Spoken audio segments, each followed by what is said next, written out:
Assalamualaikum warahmatullahi wabarakatuh. Waalaikumsalam warahmatullahi wabarakatuh. Perkenalkan, nama saya Amani Rindu Syahidah. Saya dari Universitas Muhammadiyah Profesor Dr. Hamka. Tujuan saya di sini ingin mewawancarai mengenai bimbingan dan konseling. Kalau boleh tahu nama bapaknya siapa? Ya, bismillah, terima kasih Mbak Amani. Nama saya Ahmad Suhendra. Alhamdulillah saya sekarang ini mengajar di SDIT Pondok Putra di wilayah Depok, Cimanggis. Saya mengajar di kelas 6 SD ya. Langsung saja ke pertanyaan pertama ya Pak. Sejak kapan Bapak mulai menyadari bahwa siswa mengalami masalah dalam belajar? Dan apa tanda-tanda yang pertama kali terlihat pada siswa tersebut? Biasanya ketika siswa mulai menunjukkan penurunan dari sisi prestasi ya, kadang antara usaha dalam belajar dengan hasilnya itu tidak ada keseimbangan ya. Kemudian juga bisa jadi sering menolak mengerjakan tugas atau tidak fokus dalam belajarnya ya. Kadang lebih fokus dengan keinginan mereka sendiri ya. Bahkan ketika proses belajar mengajar berlangsung ya, mereka tidak fokus dan lebih asik dengan aktivitas mereka sendiri. Nah, kemudian terjadilah penurunan prestasi mereka, biasanya seperti itu. Pertanyaan selanjutnya, kesulitan belajar apa yang paling sering dialami siswa selama proses pembelajaran di kelas? Kekurangannya biasanya itu karena tidak fokus dan tidak konsentrasi, sulit ya. Jadi anak-anak sulit konsentrasi, sulit fokus ya, atau bisa jadi rendahnya motivasi ya, dan ketidakcocokan antara metode penyampaian materi dengan pribadi anak-anak biasanya gitu. Nah, itulah kemudian menjadi masalah buat mereka dan menghambat pemahaman materi dan kurang jadi tidak tercapai akademiknya gitu. Selanjutnya, bagaimana sikap dan perilaku siswa saat mengikuti pembelajaran seperti perhatian, keaktifan, dan kemampuan berkonsentrasinya? Nah, biasanya perhatian yang fokus pada materi ya, keaktifan dalam berpartisipasi, serta kemampuan berkonsentrasi penuh itu. Nah, kondisi ini menjadi indikator yang penting dalam mengukur keberhasilan penyampaian materi di dalam kelas. Selanjutnya, bagaimana kemampuan siswa dalam memahami materi, mengerjakan tugas, dan mencapai hasil belajar dibandingkan dengan teman sekelasnya? Untuk memahami proses itu ya, ini perlu mengetahui dari posisi siswa secara akurat ya. Misal kemampuan mereka itu dievaluasi melalui asesmen ya, baik formatif maupun sumatif, di mana siswa yang menonjol umumnya lebih cepat menangkap konsep ya, mandiri, dan lebih cepat menyelesaikan tugas-tugas.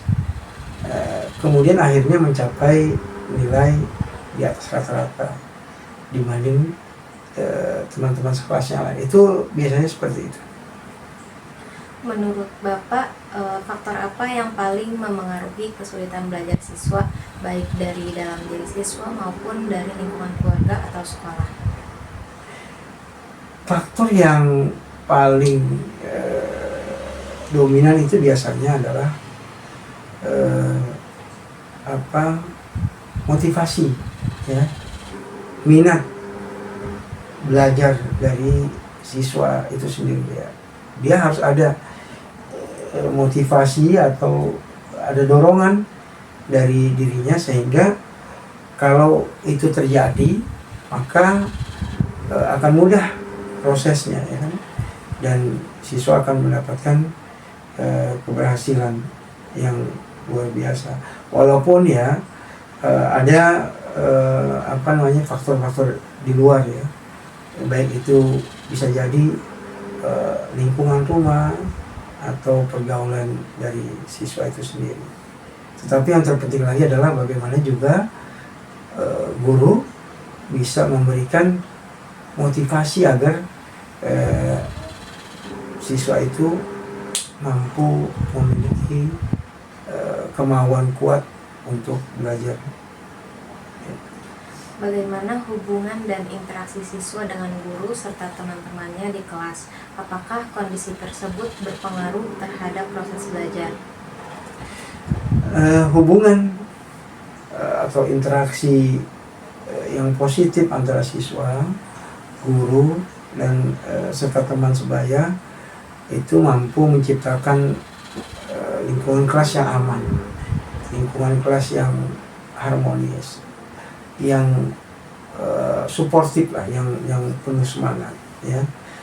Dan kemudian lingkungan kelas interaktif, ya, sehingga kondisi ini sangat mempengaruhi terhadap proses belajar, karena menentukan tingkat penerimaan materi, motivasi, sehingga kesejahteraan emosional siswa itu bisa terwujud, dan itu membuat lebih mudah nantinya. Upaya atau strategi apa saja yang telah Bapak lakukan untuk membantu mengatasi kesulitan belajar siswa? Upaya utamanya tuh biasanya adalah berfokus pada dia melakukan diagnosa, ya, diagnosa di awal. Bisa jadi memberikan dengan ada variasi, ya, variasi metode pembelajaran atau metode pengajaran. Kemudian juga ada yang namanya pendekatan personal, ya. Nah, ini dilakukan untuk memastikan setiap siswa itu mampu mendapatkan dukungan yang sesuai dengan gaya dan hambatan belajar yang mereka dapatkan. Bagaimana respon atau perkembangan siswa setelah diberikan bantuan atau pendampingan tersebut? Nah, biasanya respon siswa itu ketika mendapat itu siswa menunjukkan peningkatan yang signifikan, ya. Setelah mendapatkan pendampingan yang meliputi peningkatan pemahaman materi, ya, kemudian pemberian motivasi belajar yang lebih tinggi, kemudian membangkitkan rasa percaya diri untuk tumbuh terus rasa percaya dirinya, ya. Jadi mereka menjadi lebih mandiri dalam mengerjakan tugas serta menunjukkan kestabilan emosi yang lebih baik, ya, seperti itu. Apakah Bapak pernah berkomunikasi atau bekerja sama dengan orang tua maupun pihak sekolah terkait permasalahan belajar siswa? Jika pernah, bagaimana hasilnya? Pastinya seorang guru itu melakukan hal tersebut, ya. Pastinya guru tersebut berkolaborasi antara guru, wali kelas, ya, guru BK, ya, dan kemudian orang tua murid, ya. Itu pasti saling terkait, ya. Pasti kita melakukan komunikasi, ya.